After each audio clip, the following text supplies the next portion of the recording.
Assalamualaikum warahmatullahi wabarakatuh. Innal hamdalillah wassalatu wassalamu ala Rasulillah wa ala alihi wa sahbihi wa mawala. Amma ba'du.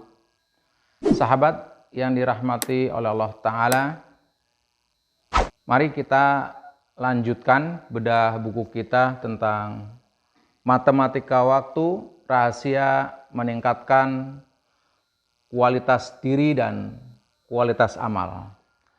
Kalau dalam pertemuan sebelumnya kita sudah bicara, waktu adalah modal utama kehidupan manusia. Maka pada kesempatan saat ini kita akan berbicara bagaimana dengan waktu yang terbatas menghasilkan kebaikan tanpa batas, dengan waktu yang terbatas menghasilkan prestasi tanpa batas, dan tentunya bagaimana dengan waktu yang terbatas menghasilkan pahala tanpa batas. Yang pertama, tentu saya ingin mengambil satu analog. Kalau dalam dunia ekonomi kita sering dengar teori bagaimana dengan modal sekecil-kecilnya bisa menghasilkan keuntungan yang sebesar-besarnya. Tentu kita sering dengar kalimat itu. Nah, karena dalam kehidupan ini adalah modal kehidupan kita waktu, tentu sekarang berpikir bagaimana dengan waktu yang terbatas dari Allah Subhanahu wa taala yang kita dikasih 24 jam sehari semalam menghasilkan prestasi, kebaikan, dan pahala tanpa batas. Ada seorang pakar ekonomi yang menyampaikan bahwa apa sih bedanya antara negara maju dengan negara berkembang. Makan paginya sama, sekolahnya sama, tetapi ada perbedaan yang mencolok. Buktinya mereka disebut negara maju, kita disebut negara berkembang, kata beliau begitu. Nah, setelah diamati, perbedaan yang mencolok antara negara-negara yang sudah maju dengan negara-negara yang berkembang adalah negara yang sudah maju bekerjanya biasa SDM-nya, tetapi yang super luar biasa kerja kerasnya adalah asetnya. Artinya negara maju pandai mengelola aset, uangnya nggak disimpan di bank tapi diputar, ya, propertinya menghasilkan, tanahnya menghasilkan. Pendek kata, SDM-nya bekerjanya biasa rata-rata seperti orang lain, tetapi asetnya bekerja luar biasa.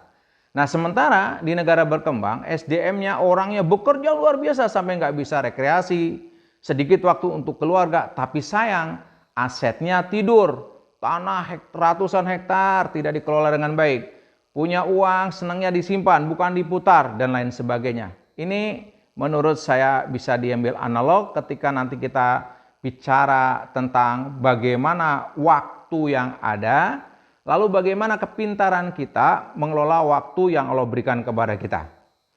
Analog berikutnya adalah di tahun 2000-an ada seorang yang disebut pakar orang kaya. Beliau seorang penulis sekaligus pengusaha dari Jepang, namanya Robert Kiyosaki. Apa yang menarik sehingga saat itu menjadi heboh negara, dunia pada umumnya? Karena Robert Kiyosaki membawa satu konsep baru berkaitan dengan pengelolaan modal tadi yang disebut dengan cash flow kuadran. Apa itu cash flow kuadran? Ya, kalau cash flow kan kurang lebih arus masuknya pendapatan. Kuadran ya karena dibagi 4. Nanti di buku matematika waktu ada gambar seperti ini, gambar dari konsep cash flow kuadran Robert Kiyosaki. Saya ingin membagi menjadi 4. Ada kuadran kiri 2, kuadran kanan 2. Kuadran kiri atas dan bawah. Atas Robert Kiyosaki mengatakan disebut dengan employee, berarti ya, employee. Kemudian yang di bawah disebut Save Employee as. Employee tentu kita tahu adalah pegawai. Kalau save employee adalah pegawai mandiri, pekerja mandiri. Itu kuadran kiri. Nah, kuadran kanan di sana ada yang pertama B, bisnis. Yang kedua adalah investor. Apa bedanya antara kuadran kiri dan kuadran kanan menurut Robert Kiyosaki? Kuadran kiri yang employee pegawai, dia bekerja dengan waktu tertentu, dengan cara tertentu, dan mendapatkan pendapatan yang tertentu. Cirinya apa? Dia akan mendapatkan selama bekerja, dia dapat uang. Tapi ada beberapa hal yang perlu diperhatikan bahwa seorang pegawai tidak bebas menentukan gaji dia, harus diatur oleh perusahaan. Seorang pegawai juga tidak bebas mengatur waktunya, misalkan dia cuti di atas aturan yang sudah ada, tidak bisa. Agak lebih baik lagi di bawah, yaitu pekerja mandiri, seperti misalkan pengacara yang dia masih sendiri, belum punya karyawan, dokter yang buka praktek sendiri tapi belum banyak karyawan. Bedanya apa? Yang save employee, dia bebas ngatur waktunya, tetapi ada kesamaan. Kalau dia bekerja dapat uang, kalau tidak bekerja maka dia tidak dapat uang. Dalam bahasa berbeda, kata Robert Kiyosaki, orang yang di kuadran kiri bekerja untuk mendapatkan uang. Maka saran beliau, menurut Robert Kiyosaki, sebaiknya kita mulai merancang untuk kehidupan yang lebih baik adalah memindahkan ke kuadran kanan. Apa yang pertama? Bisnis. Yang kedua investor. Mengapa? Di bisnis dan investor, yang bekerja uangnya dan orang-orang. Uang dan orang bekerja menghasilkan uang untuk kita. Dengan bahasa yang sederhana, baik bisnis maupun investor, uang bekerja untuk kita. Ini luar biasa sekali. Nah, coba kita gunakan konsep ini dalam konsep waktu sebagai modal. Nah, dalam matematika waktu, nanti kita akan temukan satu formula yang mirip dengan cash flow kuadran, namanya adalah pahala kuadran. Perlu kita ketahui, saking pentingnya waktu sebagai modal kehidupan, berarti gagal mengelola waktu, gagal kehidupan kita. Allah Ta'ala mengingatkan kita di surat Al-Asr, suratnya pendek, surat 103 dalam Al-Quran, yang berbunyi, A'udzubillahi minasyaitonir rajim, wal asr, innal insana lafi khusr. Coba lihat, perhatikan di sini. Wal asr, demi masa, sesungguhnya manusia benar-benar dalam kerugian. Ada seorang ulama yang mengartikan asal kata asr ada 3. Yang pertama asr, masa. Yang kedua asr artinya apa? Menekan dengan sangat kuat, ditekan. Sehingga akan ditekan sangat kuat, sehingga bagian yang paling bawah muncul. Mungkin kalau analog yang paling mudah, ketika zaman dulu belum ada mesin cuci, habis cuci diperas itu baju kita, kain kita, sehingga dengan perasan yang kuat airnya muncul. Itu asr makna yang kedua, menekan dengan kuat sehingga bagian dari bawah muncul. Dan yang ketiga, asr artinya waktu asar. Nah, artinya manusia benar-benar mengalami kerugian dalam hidup ini kalau dia tidak bisa mengelola waktu dengan sungguh-sungguh, seperti orang yang tadi menekan dengan tekanan yang kuat, dan menariknya kerugiannya itu baru disadari pada waktu asar. Kalau dalam harian, pagi kita santai-santai saja, bermain-main dengan hal yang sia-sia, begitu sudah mau pulang kerja baru sadar, ini belum, itu belum. Dalam kehidupan di usia senja, sudah menjelang pensiun atau bahkan sudah menjelang sakaratul maut, kita baru sadar bahwa kita telah menyia-nyiakan waktu. Lalu kalau dalam Al-Quran tadi jelas, siapa yang tidak rugi? Illalladzina amanu. Yang pertama orang-orang yang beriman. Orang-orang yang mengerti kebenaran, tetapi beriman dan mengerti kebenaran belum cukup. Wa amilus solihat. Yang kedua, di samping dia mengerti kebenaran, mau beramal soleh, melakukan kebenaran. Kemudian yang ketiga apa? Watawasau bil haq. Di samping dia mengerti kebenaran, mengamalkan kebenaran, mau mengajarkan, saling mengingatkan tentang kebenaran, tentang kebaikan. Watawasau bis sabr. Dan yang keempat adalah dia menetapi kesabaran tentu dalam menjalankan kebenaran, kemudian mengajak kebenaran dan lain sebagainya. Sahabat yang dimuliakan Allah Subhanahu wa taala. Dari ayat tadi, kalau berbicara waktu berarti Quran 14 abad yang lalu sudah mengingatkan kita waktu sebagai modal kehidupan utama harus dikelola dengan sebaik mungkin. Bagaimana dengan waktu yang terbatas menghasilkan kebaikan tanpa batas, waktu yang terbatas menghasilkan prestasi tanpa batas, dan pastinya bagaimana dengan waktu yang terbatas menghasilkan pahala tanpa batas.